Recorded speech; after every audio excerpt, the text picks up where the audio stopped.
Daniel Defoe, Robinson Crusoe, page 95. It was a good while before they would feed, but throwing them some sweet corn, it tempted them, and they began to be tame. And now I found that if I expected to supply myself with goat's flesh, when I had no powder or shot left, breeding some up tame was my only way, when perhaps I might have them about my house like a flock of sheep. But then it occurred to me that I must keep the tame from the wild, or else they would always run wild when they grew up,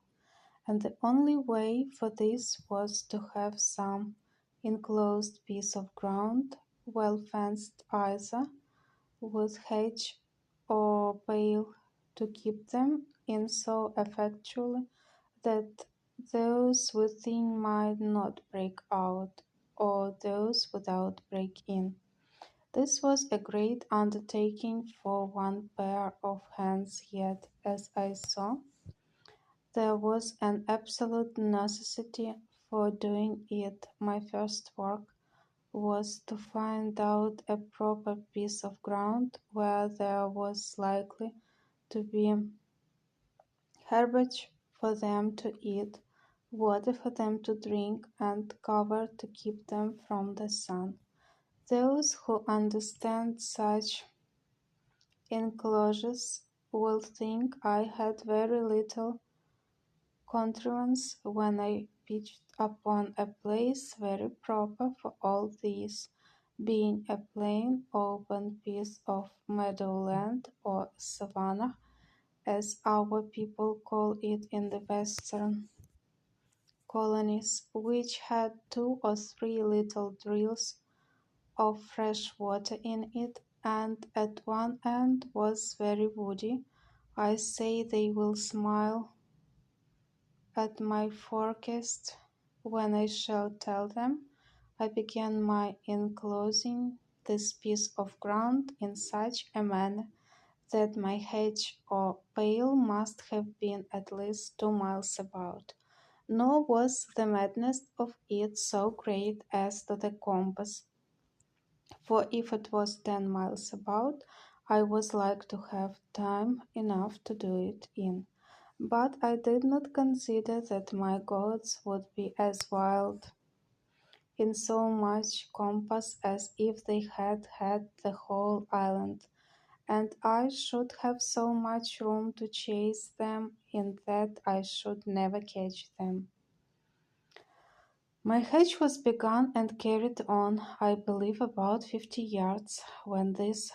thought occurred to me. So I presently stopped short, and for the beginning I resolved to enclose a piece of about 150 yards in length and 100 yards in breadth, which, as it would maintain as many as I should have in any reasonable time, so as my stock increased, I could add more ground to my enclosure. This was acting with some prudence, and I went to work with courage. I was about 3 months hedging in the first place, and till I had done it, I tethered the 3 kids in the best part of it, and used them to feed as near me as possible to make them familiar. And very often I would go and carry them some ears of barley or a handful of rice and feed them out of my hand, so that after my enclosure was finished and I let them loose, they would follow me up and down,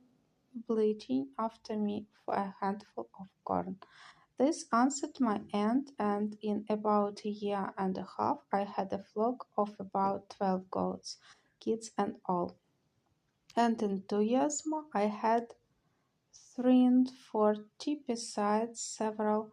that I took and killed for my food. After that, I enclosed 5 several pieces of ground to feed